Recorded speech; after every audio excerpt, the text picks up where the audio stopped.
Many people have become agnostics because of the supposed conflict between the Bible and science.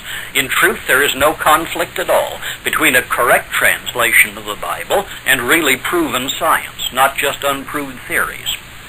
One of these supposed conflicts is between the fact that science knows that human beings have lived on the earth far longer than the few thousand years covered by the Bible, and the common belief that the Bible says that Adam was the first man.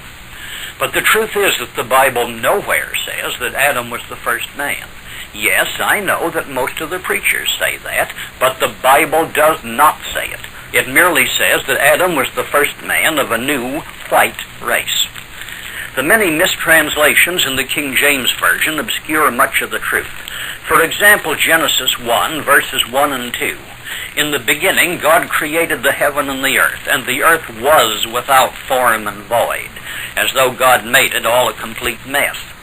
In the Hebrew, however, it says, now the earth had become chaotic and empty. For example, see Rotherham's emphasized Bible.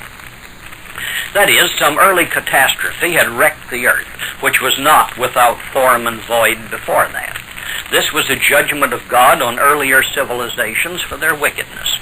Jeremiah 4, verses 23 to 27 gives us a vision of it. I beheld the earth, and lo, it was without form and void, and the heavens, and they had no light. I beheld the mountains, and lo, they trembled, and all the hills moved lightly. I beheld, and lo, there was no man, and all the birds of the heavens were fled. I beheld, and lo, the fruitful place was a wilderness, and all the cities thereof were broken down at the presence of the Lord and by his fierce anger. For thus hath the Lord said, the whole land shall be desolate, yet will I not make a full end. Therefore we do find buried ruins of cities older than Adam, and skeletons which can be dated by the carbon-14 process as many thousands of years older. But the Bible tells us about this. Next, the Bible tells the creation of men in the plural in Genesis 1, verses 26 to 28, saying, male and female created he them. And God told these people, be fruitful and multiply, and replenish the earth. Plenish is an obsolete English word meaning to fill, and you cannot replenish what was never plenished or filled before.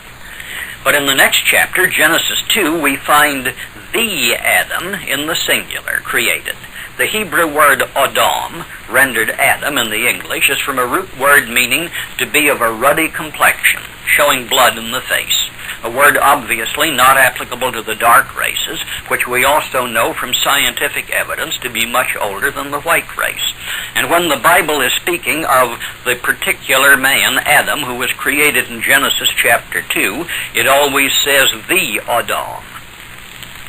Bible scholars know that Genesis 3, verse 20, and Adam called his wife's name Eve because she was the mother of all living, is a forgery, a later interpolation which was not in the earlier manuscripts. For example, see Moffat's translation. In Genesis 3, verse 3, when Eve tells Satan that God has said that they must not touch the fruit of the tree of good and evil, the word there translated touch is the Hebrew word naga, meaning to lie with, to have sexual intercourse with, which plainly shows that these were people and that there were other people in the world at that time. The 4th chapter of Genesis records the birth of Cain and Abel. In the Hebrew, the wording suggests that they were twins. No other child of Eve is mentioned until the birth of Seth, when Adam was 130 years old, certainly long after the birth of Cain and Abel, which most scholars say was over a century earlier. Yet, when Cain killed Abel, and in punishment was driven out of the land, he complained to God that anyone that findeth me shall slay me. That's Genesis 4, verse 14. Also, Genesis 4, verse 17 records that upon being sent away, Cain found in the land to which he went many other people, because he not only married a wife, but found enough people there to build a city. These were the pre-Adamite races mentioned in the latter part of Genesis chapter 1. The Garden of Eden was not a plantation of ordinary trees and shrubs. God did nothing so foolish as to make a special creation just to have a man to wield shovel and pruning shears, when he already had millions of pre-Adamite peoples available for that sort of work. We are told that the Garden of Eden contained the tree of the knowledge or experience of good and evil. Now, no tree of the forest has any knowledge or experience of either good or evil. And the 31st chapter of Ezekiel says, "Behold, the Assyrian was a cedar in Lebanon, with fair branches and a shadowing bough, and of a high stature. Therefore his height was exalted above all the trees of the field, and his boughs were multiplied, and his branches became long. All the fowls of heaven made their nests in his boughs, and under his branches did all the beasts of the field bring forth their young, and under his shadow dwelt all great nations." The cedars in the garden of God could not hide him. The fir trees were not like his boughs, and the chestnut trees were not like his branches, nor any tree in the garden of God was like unto him in his beauty. I have made him fair by the multitude of his branches, so that all the trees of Eden that were in the garden of God envied him. Obviously, the trees in the Garden of God in Eden were family trees of races and nations who admired and envied the early Assyrian Empire, for an ordinary wooden tree can't envy anybody. These races and nations made up the garden that Adam was to cultivate. That is, Satan had been what we might call the superintendent or governor of this planet, to rule it in obedience to God's will, until he forfeited that position by rebellion against God. Adam was sent to take his place. It was Adam's job to rule the various nations and races of the earth as God's representative here, educating them in God's laws and enforcing obedience to those laws. These other races and nations had been here many thousands of years before Adam.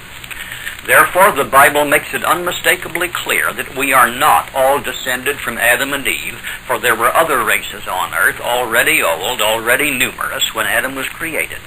And among these other races, there are several who are simply pre-Adamic, and one at least which is satanic.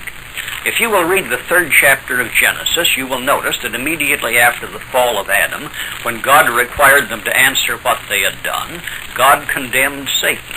The word mistranslated serpent here is the Hebrew word nokash, which literally means enchanter or magician. And no doubt Satan, still possessing many of his angelic powers, was able to be an enchanter or magician. It is certain that the one who seduced Eve was no mere scaly snake wriggling along the ground. Yes, I said seduced Eve, for that is what she admitted in the original Hebrew, and Cain was the son of that seduction. The Bible uses the word begat with monotonous regularity in tracing family trees, but the first time the Bible ever says that Adam begat anyone is Genesis 5.